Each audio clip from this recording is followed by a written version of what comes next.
Hey guys, this is Savannah from earthandwater.co. So today I want to talk about vision boards or mood boards, because a mood is just a sustained emotion, and that's what we really want because that's where the magic is, right?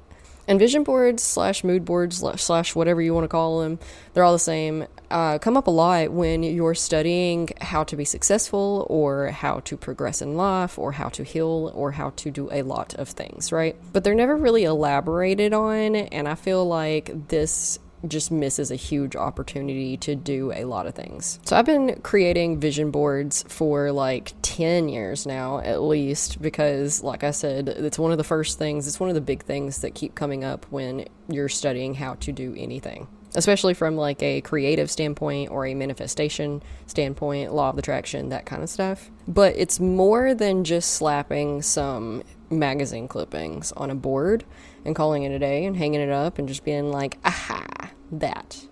It does a little bit more than that. Do they help with clarity? Absolutely. And that is awesome. Clarity is important when you're working with this kind of stuff. Well, like manifestation and healing and trying to get from point A to point B. You got to know where you're wanting to go before you get in the car. I mean, or else you're just aimlessly driving around, which some of us do sometimes, like actually aimlessly drive around, but it's really not efficient or effective in like specific goals and whatnot. So goals, yeah, that's pretty well a bare basic bone thing that you need to kind of do and focus on when working with your vision boards and creating your vision boards. But I want you to take a second to remember the difference between end goals and means goals. And if you're not familiar with those types of things, means goals is how you get to the end goals. And a lot of us confuse the two simply because we don't know any better. But an end goal is more often than not actually an emotion rather than a thing or a place or a whatever. And the means goal is the thing that you think is going to bring that emotion. Because, what do you want? To make more money? Why? You don't want to make more money just to have more money, right? You don't want to have it just to sit on it and do nothing with it.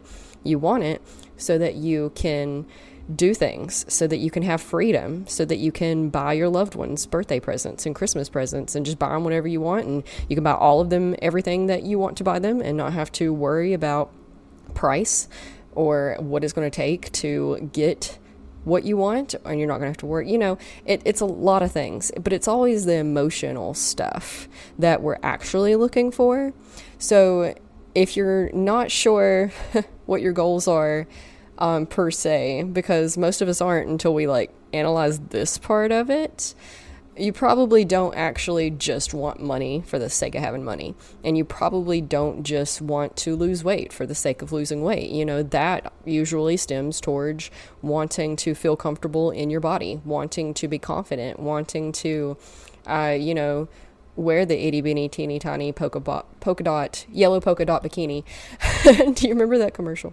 So rather than just slapping some pictures on your mood board that represent Egypt, if that's where you're headed or wanting to head, or Rome or Venice, or that's the traveling direction of things. Whatever your goals are, try to dissect them until you cannot dissect them anymore, asking yourself why you want what you think you want. Because, yeah, it's probably the emotion behind what you think that thing is going to bring you is what you're actually after. But that's a great thing, because there are ways around the thing that you think is going to bring that to where we can just jump on straight over to those emotions. And that's essentially the work that we're doing here. And when we carve out this time to do our vision board, we want to look into the depth of it as deeply as we possibly can. So not only analyzing our goals and differentiating between our means goals and ends goals, because ends goals where we actually want to put our energy, but the emotion behind that. And I just wrote a blog post on this, and because vision boards, mood boards are a really, really big thing in how I teach and coach and all of that. So we do one once a month in the Facebook group with the new moon, and we because the new moon is the new beginnings, and when you're trying to manifest and sync with the cycles of the universe, this is just a really good place to start. The new moon is when the new cycle starts, so it's when you should set your goals. And then so we do our vision boards on the new moon every month, and I try and encourage people to kind of mix up their goals, because there are a lot of facets to life, and you don't want to be imbalanced between them. You want to try to balance them out, but there's a lot of facets, right? So how do you know which ones to pay attention to when? And the new moon's how I do this and how I teach to do this, because each new moon is in a specific zodiac, and it cycles through all of them one at a time each month until it just cycles through all of them and starts all over again. And each zodiac represents or manages or navigates or whatever certain aspects of life. Like this past one, upon recording this, was the Virgo new moon. And Virgo is very organized. They like health stuff. They like to help people. So you can start working on your health goals with this new moon, or your organizational goals with this new moon, and it's going to give it more energy, more power, more oomph to work with. So you're working with the natural flows and energies of the universe rather than against them. And it's just going to make things a lot easier, a lot smoother to manifest, because that energy is already there without you having to work too hard towards putting energy to it. So that's when I recommend doing it. And every month sounds like a lot to a lot of people, because a lot of people think you do a vision board and ta-da, you're done. But that's really not ideal. Vision boards are just a tool to help us stay focused and clear on where we're trying to go. So, and we have squirrel brain, and it's not our fault. It's, the world we live in is very fast paced. We have lots of distractions all over the place, and we are here trying to clean up the mess that past generations have made. And I say that with love, not accusations. They didn't know any better. The internet didn't exist. They didn't know energy work was a thing. They didn't know meditation was a thing, sort of, maybe, so, but probably not. So we can't really blame them for not having the knowledge or foresight or whatever to guidance to do better. But here we are, and now we know, so now we can. But anyway, yeah, squirrel brain keeps us distracted, or makes it easy for us to become distracted. So making a vision board every month with the new moon is what I recommend. And it doesn't have to be complex, okay? I know getting out the poster boards and the scissors and the glue or the tape or the whatever that you use can seem like a big task. I create mine on Canva, and they have templates already up there, and it's really just kind of a drag and drop thing. It takes me maybe 30 minutes, and it just depends on how much I want to put into it. And I'm going to elaborate on that by put into it. A vision board is a physical creativity sense of meditation, basically. It's mindset work in a physical form. So aside from deciding what we want our goals to be so that we can try to stay focused on the way to those goals, I encourage people to list 3 emotions that they want to carry on into the next month, the next moon cycle. 3 gratitudes, because gratitude is how we seal all of this in. It's how, when you're wanting to manifest, you wanting to put intentions out into the world, you do that, and then you take a step back and you seal it in with gratitude. And you do this by thinking of all the things that you're already super thankful to have. And I always like to pinpoint things that I may have been taking for granted lately, like clean running water, and how easy that is to come about where I'm at, because some people don't have that, and it's scary how prominent it's coming, honestly, but we're gonna stay focused. Sometimes it's really hard for us to think of something we're thankful for, and in that I offer simple things that just require day-to-day life. For example, I'm thankful for podcast equipment and the internet that I'm able to relay this information to you through. I'm thankful for being able to breathe, because, that's pretty important. And I am thankful for trees that give us air and sunlight that keeps us from freezing to death. You can find something, but always the more you can find to be thankful for, the better.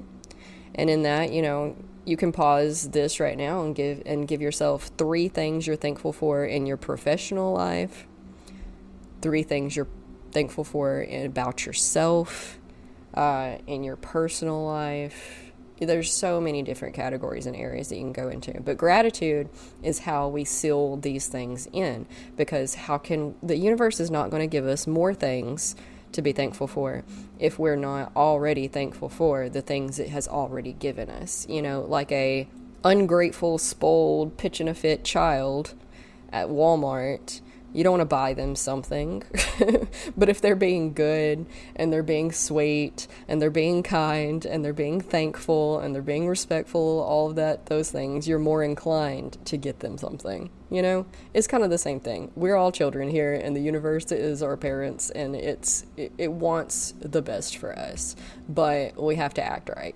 You can include a habit on your vision board that you want to ensue over the next month, and I really, really recommend only doing this with one habit at a time, because any more than that gets really overwhelming and hard to keep up with, especially if it's a big habit, like trying to feed yourself properly every day. You have to eat like 3 times a day, and that is horribly obnoxious in my mind and just so much work in my world.